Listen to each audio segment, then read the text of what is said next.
استقامت اور عدم استقامت کا ایک بڑا تعلق جو ہے وہ مزاج کے اوپر بھی ہوتا ہے. بعض لوگوں کے مزاج میں تلون مزاجی ہوتی ہے. اچھا. تلون مزاجی یہ ہے کہ ابھی رنگ کچھ اور ہے، پھر کوئی اور رنگ چڑھ گیا، پھر کوئی اور رنگ چل رہا ہے اس کا. تو ایک تو یہ ہوتا ہے. دوسرا یہ ہوتا ہے کہ استقامت کا ایک بڑا پہلو ہوتا ہے کمٹمنٹ. کمٹمنٹ کا مطلب یہ ہے کہ جو آپ نے کہا ہے اب وہ آپ نے کرنا ہے. جو آپ نے وعدہ کیا ہے اس کو پورا کرنا ہے. جو آپ نے نیت بنا لی ہے اس نیت پر عمل درآمد کرنا ہے. یہ ہے کمٹمنٹ اور یہ بندہ ہے کمیٹڈ. دوسرا ہوتا ہے مس کمٹمنٹ کہ کہا تو کیا نہیں، نیت بنائی عمل نہیں ہو سکا، وعدہ کیا پورا نہیں ہو سکا.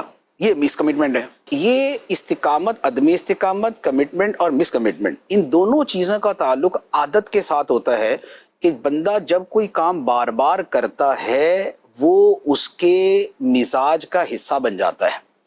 ایک آدمی اگر یہ طے کر لے کہ میں نے جو کسی سے وعدہ کیا ہے مجھے بہر صورت پورا کرنا ہے، جو میں نے ایک مرتبہ نیت کر لی ہے میں نے وہ عمل کر کے ہی چھوڑنا ہے، جو میں نے اپنے آپ سے ایک بات کہی ہے وہ میں اس کو پورا کروں گا، اس پر اگر بار بار عمل کرتا رہے تو آہستہ آہستہ یہ کمٹمنٹ اور یہ استقامت اس کے مزاج کا حصہ بن جائے گا. ورنہ اگر اس کے برعکس کی عادت بنائی، نیت کی کہ صبح تہجد پڑھنی ہے، صبح آنکھ بھی کھلی، ٹائم بھی دیکھا، تہجد کا وقت بھی ہے، اور اس سے اٹھ کے کوئی گھوڑے بھی دوڑانے نہیں تھے، جسٹ وضو ہی کرنا تھا، لیکن پھر کل سے یہ ہے مس کمٹمنٹ، یہ ہے عدم استقامت.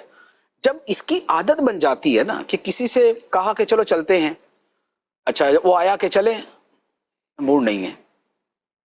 اب یہ جو اس نے مس کمٹمنٹ کی ہے یہ آہستہ آہستہ اس کے اندر اتنی اتر جائے گی کہ یہ کوئی بھی کام نہیں کر پائے گا، اور یہ خود اپنی زندگی سے پریشان ہو جائے گا کہ یار میں کسی شے کو کرنے کا سوچتا ہوں کر نہیں پاتا. یہ عدم استقامت ہے. استقامت جو ہوتی ہے کسی چیز کے ساتھ اس کے حاصل کرنے میں احساس ذمہ داری بھی ایک بڑی چیز ہے. لیکن میرا اپنا ایک سوچ یہ ہے کہ جب تک کسی احساس کو عمل کی لگام نہیں ڈالیں گے نا وہ احساس مردہ جسمی ہے. عمل کی روح ہی اس کے اندر آئے گی تو ہی وہ کام ہوگا، ورنہ احساس ذمہ داری کا ایک معنی وہی کوڑنا ہی ہوتا ہے. اور آپ کو کوڑنے والے ایسے ملتے ہیں کہ وہ کوڑتے ہی رہتے ہیں، کریں گے نہیں تو محض باتیں ہیں.